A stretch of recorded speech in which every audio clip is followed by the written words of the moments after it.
선거는 정상적인 국가와 비정상적인 국가 같으면 한국에서 이런 선거는 비정상적인 국가에서만 있을 수 있는 선거예요. 그 뜻은 뭐냐? 한국의 언론이 정상적으로 작동했으면은 이런 게임이 성립이 안 되는 선거입니다. 이런 게임이 성립될 수가 없는 선거예요.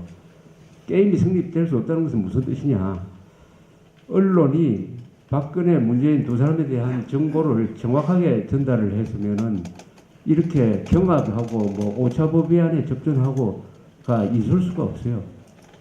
우선 문재인 씨가 그렇게 많은 40% 이상의 표를 받는다는 것은 이게 아주 특이한 현상이에요. 특이한 현상이에요.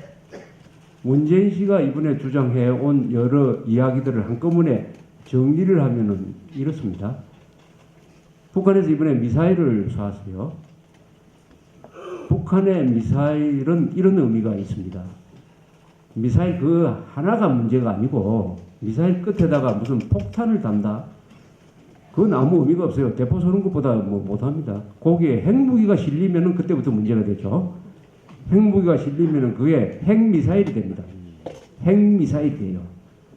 핵미사일도 일본과 미국을 위협할 수 있는 사정거리를 갖게 됩니다.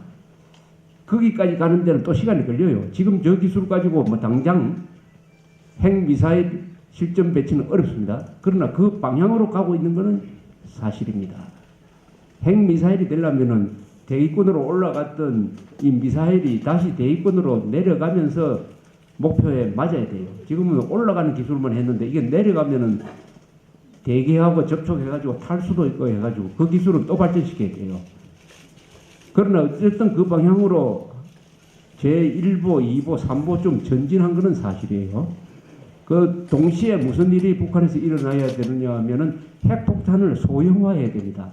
작게 만들어야 돼요. 히로시마, 나가사키에 원자 폭탄이 떨어졌을 때는 그 폭탄 하나가 한 2톤, 4톤 했습니다. 그건 미사일에 실을 수가 없어요. 줄이고 해가지고 500kg 정도 만들어야 됩니다. 500kg.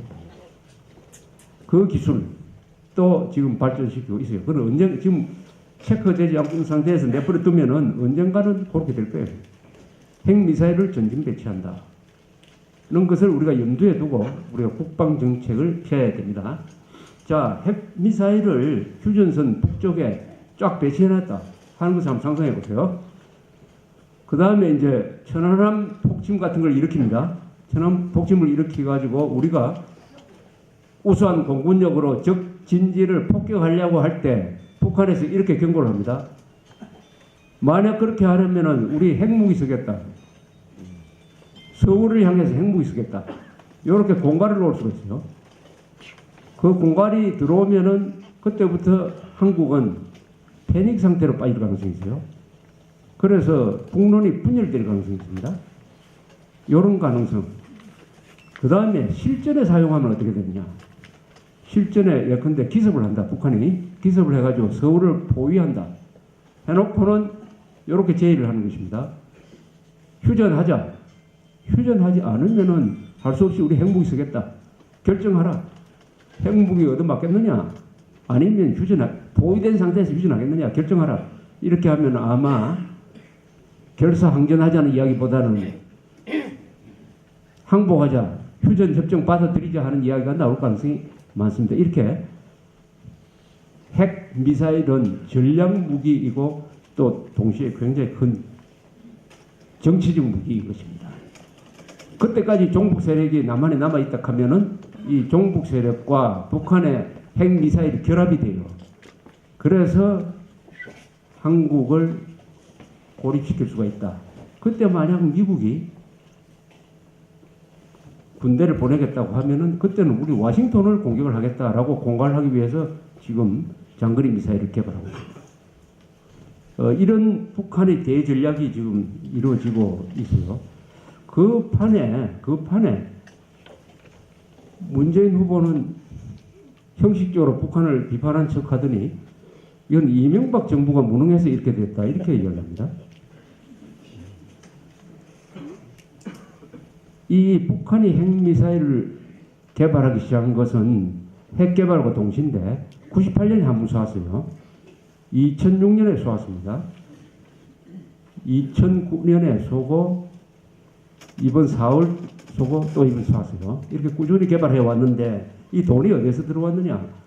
핵 미사일 개발하는데 돈이 이번에 그 미사일 쏘는데 대충 13억 달러가 들어갔다고 그래요.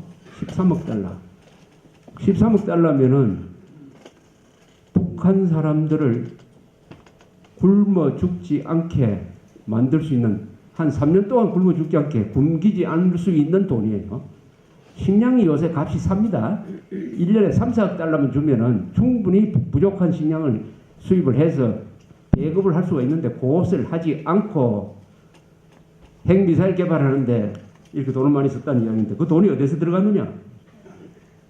노무현 김대중 정부 때 들어간, 북한에 들어간 게 제 기준으로는 한 100억 달러의 금품이 들어갔어요.